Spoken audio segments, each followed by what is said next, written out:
কিছুই বলা যাবে না। এটা কোথাকার আইন? কে বিচার করবে? কাদের কাছে বিচার চাওয়ার দিন আছে নাকি? মেয়াদ লাগতেছে, ঘুমাইতে পারতেছি না, খাইতে পারতেছি না, রাস্তায় বাইরে হলে কি স্টুডেন্ট। আমাদের টাকা পয়সা কিচ্ছু লাগবে না, আমাদের কিছুই লাগবে না, এক্সট্রা করে কোনো সম্মানও লাগবে না, কিচ্ছু লাগবে না। আমার ভাইগুলা যে মারা গেল, আমার বিচার এনে দিতে হবে।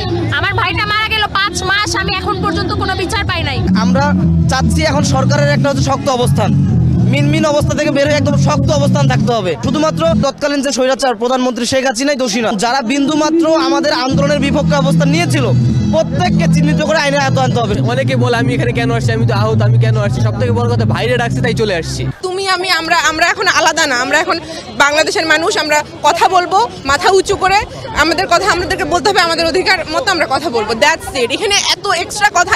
এই বাংলাদেশে যতক্ষণ না পর্যন্ত আওয়ামী ফ্যাসিবাদের বিচার নিশ্চিত হচ্ছে ততক্ষণ পর্যন্ত কোনো নির্বাচন হবে না। উনি আপনাকে বাংলাদেশে অবিলম্বে বিচার করতে হবে।